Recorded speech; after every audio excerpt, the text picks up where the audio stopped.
سرکار دو عالم صلی اللہ تعالی علیہ وسلم نے ارشاد فرمایا کہ ایک آدمی ایک مکھی کی وجہ سے جہنم میں چلا گیا اور ایک آدمی ایک مکھی کی وجہ سے جنت میں چلا گیا۔ صحابہ اکرام نے عرض کیا یا رسول اللہ صلی اللہ تعالی علیہ وسلم، یہ کیسے ممکن ہے، یہ کیسے ہو سکتا ہے؟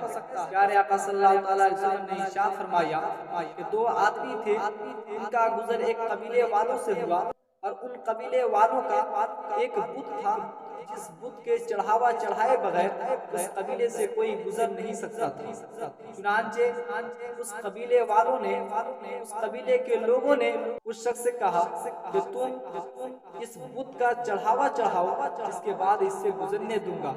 چنانچہ اس نے کہا کہ میرے پاس کوئی چڑھاوا چڑھانے کی چیز نہیں ہے، اس لیے میں نہیں چڑھا سکتا۔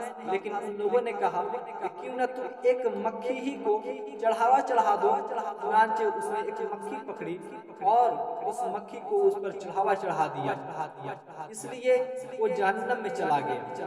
دوسرے شخص سے کہا گیا کہ تم بھی کوئی اس بت کا نذر کرو تاکہ میں بھی تمہیں اس راستے سے، اس قبیلے سے گزرنے دوں۔ لیکن اس شخص نے کہا کہ میں خدائے تبارک و تعالیٰ کے علاوہ کسی کا چڑھاوا نہیں چڑھاتا ہوں، اس لیے میں نہیں چڑھاؤں گا۔ چنانچہ ان لوگوں نے اسے قتل کر دیا، اس لیے وہ شخص جنت میں چلا گیا۔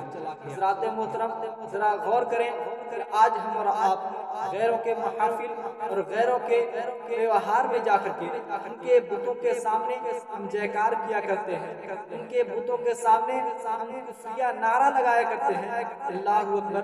اگر کوئی ایک مکھی کی چڑھاوا چڑھانے کی وجہ سے اگر وہ جہنم میں جا سکتا ہے تو پھر ہم غیروں کے بتوں کے کفریہ نعرہ لگانے کی وجہ سے پھر ہم کیسے جنت کے حقدار ہو سکتے ہیں؟ اس لیے ہمیں چاہیے کہ ہم ہمیشہ اپنے ایمان کی حفاظت کریں، ہمیشہ ہم اپنے ایمان پر ایمان کو سلامت رکھیں اور ہم اپنے ایمان کی سلامتی کی دعا کریں اور غیروں کے محافل میں جا کر کے ان کے بتوں کا کفریہ نعرہ لگانے سے بچیں۔